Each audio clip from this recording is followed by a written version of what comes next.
새누리당의 대구시장 공천 경쟁이 치열한 가운데 전략 공천설이 흘러나오면서 후보들의 반발과 공천 후폭풍이 우려되고 있습니다.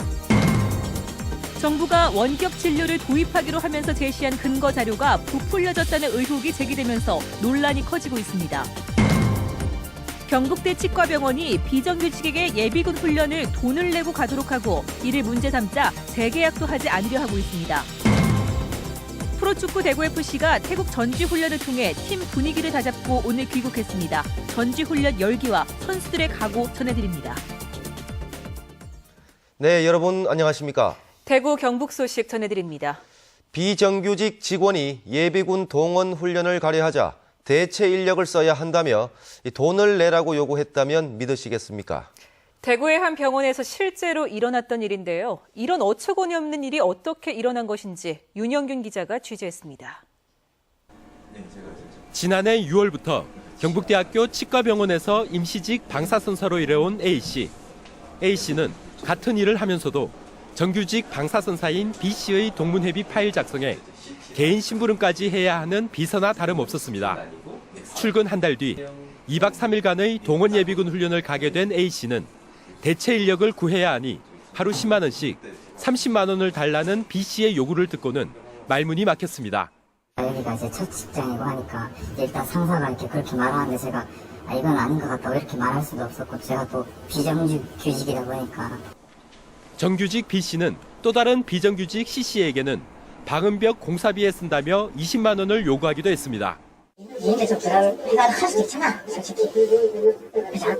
그러나 같이 생활하고 이러는데 그냥 우리가 돈 전락하는 안 좋다하라고 알겠습니다. 비정규직 방사선사들은 참다 못해 병원 고충 게시판에 글을 올렸고 병원 측은 B씨에게 정직 3개월의 징계를 내렸습니다. 하지만 병원 측은 지난달 말 징계 기간이 끝난 B씨를 A씨와 C씨가 일하는 곳으로 복직시켰습니다. 그 사람을 가해자랑 피해자가 같이 일어난다는 것은 제2, 제3의 그런 사고를 다시 또 생기라고 방치하는 것과 같지 않습니까?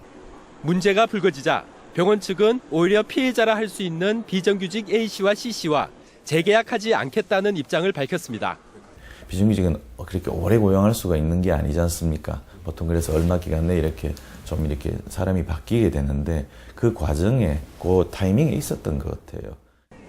적은 임금과 부당한 요구에 한 번 울고 사실상의 해고로 두 번 우는 것이 국립경북대학교 병원 비정규직의 현주소입니다. MBC 뉴스 윤영균입니다.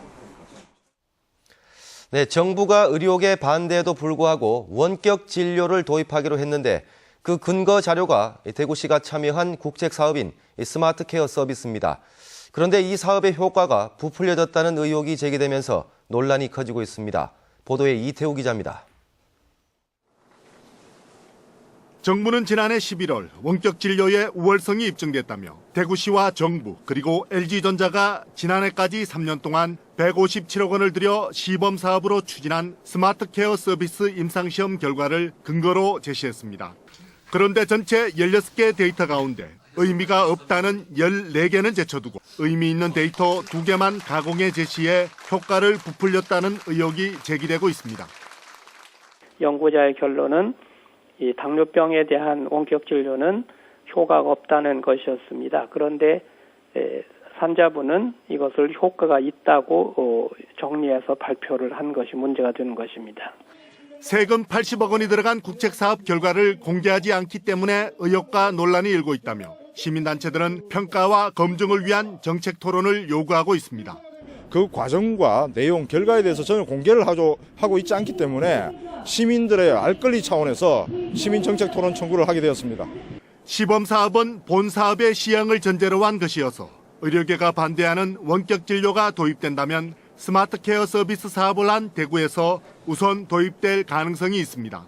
경우에는 오줌 발생이 굉장히 크게 되고요. 그 율이 상당히 이 환자한테 부담이 많이 될 수 있습니다. 논란이 큰 원격 진료를 위해 많은 세금으로 사업을 하고서도 검증과 평가 그리고 대화를 거부하고 있는 태도에 대해 설명을 요구하는 목소리가 커지고 있습니다. MBC 뉴스 이태우입니다. 6월 지방선거를 앞두고 새누리당의 대구시장 공천 경쟁이 치열해지고 있는 가운데 전략 공천이나 차출설이 중앙당으로부터 흘러나오고 있습니다. 경선을 하지 않겠다는 것이어서 후보들의 반발과 후폭풍이 예상됩니다.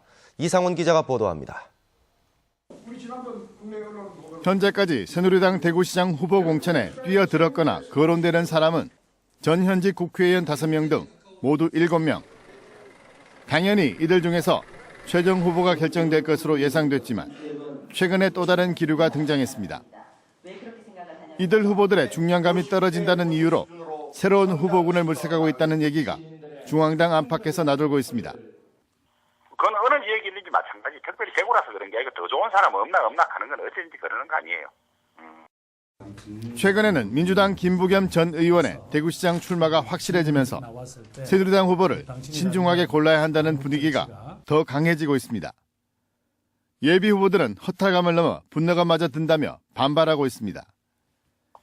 지금 있는 사람들은 좀 약하다 자꾸 그 얘기를 하니까 나는 그래 따지면 서울시 부시장 차관급이고 국회의원까지 했는데 여기 되는 사람들이 재선했던 국회의원이나 이런 사람인데 이걸 약하다 그러면은.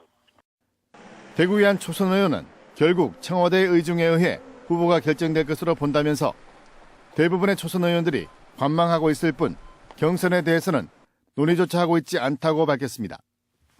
이번 대구시장 선거에서도 새누리당이 경선이 아닌 전략 공천으로 후보를 결정한 경우 이미 출마 준비에 나선 후보들이 강하게 반발하고 탈당 후 무소속 출마를 강행하는 후보도 나오는 등 후폭풍이 심상치 않을 것으로 전망됩니다. MBC 뉴스 이상훈입니다. 전국시도지사협의회는 최근 국토교통부가 임대주택 사업자에 대한 지방세 비과세 감면을 검토한다는 소식이 나오자 공동 성명을 내고 반대 입장을 밝혔습니다.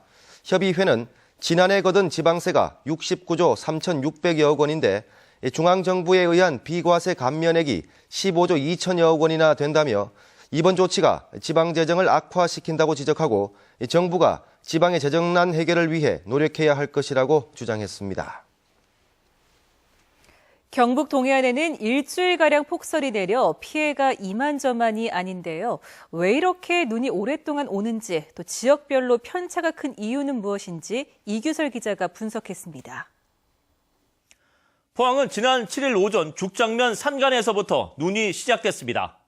시내권도 9일 일요일 저녁부터 눈발이 날리기 시작했는데요. 일주일 가까이 눈이 그치지 않고 있습니다.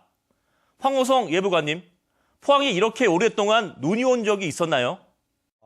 포항기상대 관측 이래 1950년 2월에 5일 연속으로 눈이 온 적이 있었습니다. 그때는 적설량이 0.7cm에 불과하였으며 이번에 내린 적설의 양은 20cm가량의 눈이 내렸습니다. 이렇게 지겹게 눈이 오는 이유는 영하의 차가운 동풍이 동해를 지나면서 생겨난 눈구름이 태백산맥과 부딪혀 세력이 커졌기 때문입니다. 여기에 일본에 걸쳐 있는 슈퍼저기압이 수증기를 공급하면서 폭설을 뿌린 겁니다. 이번 폭설은 지역별 편차도 아주 컸는데요. 포항시 죽장면 산간에는 무려 87cm의 눈이 왔지만 산 하나를 넘어 죽장면 소재지와 기계면, 호미곶면의 적설량은 10분의 1밖에 안 됩니다. 지형적인 영향 때문인데요. 눈구름이 어느 방향에서 유입되느냐에 따라서 눈이 오는 곳이 바뀝니다. 올해는 죽장 산간 지역에 폭설이 왔고 지난 2011년에는 포항 동해면에 52cm의 눈폭탄이 쏟아졌습니다. 동해안 폭설은 지난 2011년에 이어 꼭 3년 만입니다. 폭설은 앞으로 더 많이, 더 자주 올 수 있는 만큼 철저한 대비가 필요합니다. MBC 뉴스 이규설입니다. 대구시는 오늘 폭설로 어려움을 겪고 있는 포항의 이면도로 제설 작업을 돕기 위해서 120여 명의 인력과 개인 장비를 보내 시민 생활 불편이 큰 상도동 일대에서 눈을 치우도록 했습니다. 대구시는 이에 앞서 지난 11일에는 포항 지역에 제설제 살포기가 달린 15톤 제설 차량 넉 대와 다목적 차량 1대를 보내 제설 취약 구간에 투입될 수 있도록 했습니다. 경북의 보건 서비스가 전국 꼴찌 수준입니다. 이 때문에 진료나 입원을 위해서 다른 지역을 찾는 환자가 많고 진료비 부담도 커서 대책 마련이 필요합니다. 김건엽 기자가 보도합니다. 지역 보건 서비스에 대해 어떻게 생각하는지 물어봤습니다. 안동 가면 대구 가든지 해야 돼요. 큰 병원을 가야 돼요. 약 타먹고 뭐 이런 거 이제 여기 댕기고. 건강증진재단이 최근 발간한 보고서에 따르면 16개 시도 중에서 경북은 전남에 이어 전국에서 두 번째로 보건 서비스가 취약한 것으로 나타났습니다. 인구 10,000명당 1차 진료 의사 수가 10.6명으로 전국 평균보다 낮고 65세 이상 노인 인구 비율과 기초수급자 비율도 전국 평균보다 높아 보건의료 취약성이 높게 나타났습니다. 특히 영양과 예천, 의성, 봉화, 울진 등 5곳은 농어촌 지역 보건 서비스가 취약한 10곳에 포함됐습니다. 경북은 벽지, 오벽지가 많아요. 낙후한 지역이 많기 때문에 일주역 점수가 많이 올라갔고요. 지자체 재정 능력도 굉장히 낮아가지고. 지역 보건 서비스가 취약한 탓에 경북 지역 환자 10명 중 2명 가까이는 도내를 벗어나 다른 지역 의료기관을 이용하고 있고 1인당 연간 진료비도 전국 상위에 속하는 것으로 나타났습니다. 취약한 지역 보건 서비스를 개선하기 위한 대책 마련이 시급합니다. MBC 뉴스 김건엽입니다. 지난해 강등의 아픔을 겪었던 프로축구 대구FC가 태국 전지 훈련을 마치고 오늘 귀국했습니다. 어느 해보다 강도 높았던 대구FC의 태국 전지 훈련, 석원 기자가 다녀왔습니다. 태국 치앙마이에서 펼쳐졌던 1차 전지훈련. 지난 시즌 강등의 결정적 요인으로 경기 후반 집중력 부족이 지적됐던 만큼 체력 강화가 주목적이었습니다. 어느 해보다 강도 높았던 전지훈련을 통해 달라진 모습을 예고한 대구FC. 훈련을 하면서 이제 피지컬이라는 트레이닝이라는 게 굉장히 체력적으로 힘든 부분입니다. 그래서 이제 내가 조금이라도 더 한 발이라도 더 뛰려고 하고 자기 자신을 이겨내려고 하고 이런 부분에서 그런 부분까지 강해질 수 있다고 생각합니다. 2부 리그로 강등된 탓에 선수단 구성도 바뀌어 젊은 선수들이 많아졌지만 뚜렷한 목표의식이 생기면서 팀 분위기도 빠르게 좋아졌습니다. 여기 와서는 보니까 애들도 신인도 열심히 하고 기존 선수 또한 저희 이제 목표가 있으니까 일부러 올라가야 된다는 목표가 있기 때문에 치앙마이에 도착해가지고 태국에 도착해가지고는 선수들 쪽으로는 결속력이 좀 많이 좋아진 것 같아요. 강력한 체력 훈련을 바탕으로 펼쳐졌던 1차 전지훈련에 이어 2차 전지훈련은 연습 경기를 통한 주전 경쟁이 더욱 본격화됐습니다. 2차 전운지로 이동한 뒤 펼쳐진 첫 경기는 내줬지만 이후로 무패를 기록하며 5승 2무 1패로 태국 전지훈련을 마무리한 대구FC. 다음 달 22일 홈 개막전을 앞두고 다음 주부터는 목포에서 본격적인 실전 훈련에 돌입합니다. MBC 뉴스 석원입니다. 성배경 상주시장이 선거법 위반과 보조금 부당 사용, 사업 특혜 논란과 관련해 피고소 고발인 신분으로 경찰 조사를 받았습니다. 이 상주경찰서는 은자골 공해촌 조성과 관련한 보조금 부당 지원 논란, 연하장 학력 기재 등 모두 3건의 고소 고발과 관련해 지난 11일 밤 성 시장을 소환해 4시간 넘게 사실 확인 조사를 벌였는데 최대한 빨리 수사를 마무리하고 결과를 발표할 예정입니다. 조혜현 대구지방법원장이 오늘 취임했습니다. 조 신임 대구지방법원장은 대구 출신으로 서울대 법대를 거쳐 제24기 사법시험에 합격한 뒤 서울지법 남부지원 판사를 시작으로 민사와 형사, 행정 등 재판 업무를 두루 맡아왔습니다. 특히 최근 쌍용차 근로자 해고는 무효라는 판결을 내리는 등 사회적 약자를 위한 여러 판결을 내렸다는 평가를 받고 있습니다. 남부권 신공항 건설과 관련한 정부의 항공수요조사 연구 용역 중간 보고회가 오늘 정부 세종청사에서 열려 국토교통부와 용역을 맡은 한국교통연구원, 외국기관은 이 자리에서 수요조사 모형을 제시했습니다. 지역 추천 전문가인 자문위원들은 생소한 모형이라며 공항이 생길 경우 새롭게 창출될 수요, 이른바 유발 전환 수요를 반영할 수 있는지와 구체적으로 어떻게 반영되는지를 집중적으로 따져 물은 것으로 전해졌습니다.